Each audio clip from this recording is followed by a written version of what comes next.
السلام علیکم ورحمۃ اللہ وبرکاتہ۔ معزز سامعین و ناظرین، امام نسائی رحمۃ اللہ تعالی علیہ نے صحابی رسول حضرت انس بن مالک رضی اللہ تعالیٰ عنہ سے نقل کیا ہے کہ ایک بار 3 دن تک مسلسل ایسا ہوتا رہا کہ پیارے پیغمبر صلی اللہ علیہ وسلم اپنی مجلس میں یہ فرماتے کہ اب تمہارے پاس ایک ایسا شخص آنے والا ہے جو کہ جنتی ہے، جو اہل جنت میں سے ہے۔ ہر بار یہ آنے والے انصار میں سے ایک ہی شخص ہوتے۔ تو یہ دیکھ کر کے حضرت عبداللہ بن عمر بن عاص رضی اللہ تعالیٰ عنہ کو جستجو ہوئی کہ آخر یہ کون سا عمل ایسا کرتے ہیں کہ جس کی بنا پر پیارے پیغمبر صلی اللہ علیہ وسلم نے ان کے بارے میں بار بار یہ بشارت سنائی ہے کہ یہ جنتی ہیں۔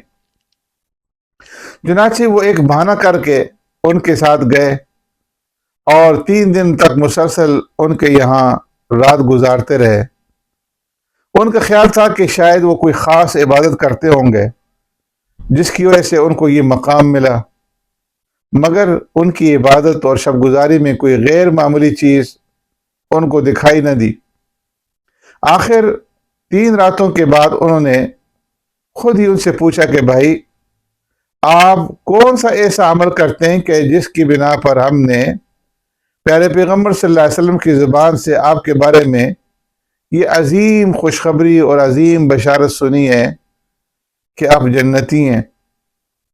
انہوں نے کہا میری عبادت کا حال تو وہی ہے جو آپ نے دیکھا، البتہ ایک بات شاید اس کا سبب بنی ہو، اور وہ یہ ہے کہ لا اجد فی نفسی غلا لأحد من المسلمین ولا احسده على خیر آتاہ اللہ تعالی۔ میں اپنے دل میں کسی مسلمان کے خلاف کوئی کینہ نہیں رکھتا اور نہ کسی ایسی بھلائی پر جو اللہ نے اسے دی ہو اس سے حسد کرتا ہوں۔ آپ کے دل میں کسی سے نفرت ہو، غم اور غصہ ہو، حسد اور بغض ہو، آپ کے یہ جذبات اس انسان کو کوئی نقصان نہیں پہنچا سکتے، البتہ آپ خود مبتلا اذیت رہیں گے۔ ذہنی سکون اور دل کا چین آپ کو ہرگز نصیب نہیں ہوگا۔ یہ آپ کے لیے ایک قسم کی سزا ہے جو برابر آپ کو ملتی رہے گی۔ آپ کسی سے محبت کریں، اس کے بارے میں اچھا سوچیں اور اس کے ساتھ میل جول کی فضا پیدا کریں تو آپ کو اپنے ان جذبات کا فائدہ ہاتھوں ہاتھ ملے گا۔ آپ خوش رہیں گے اور پریشانیوں اور فکروں سے آپ کا دل خالی رہے گا، اور ایک عجیب قسم کی مسرت اور خوشی آپ کے حصے میں آئے گی۔ یہ آپ کا انعام ہے جو یقیناً آپ کو ملے گا۔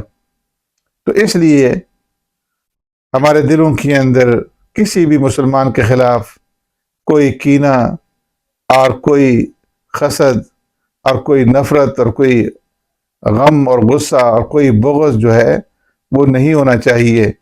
اللہ رب العزت ہمیں اس کے اوپر عمل پیرا ہونے کی توفیق عطا فرمائے۔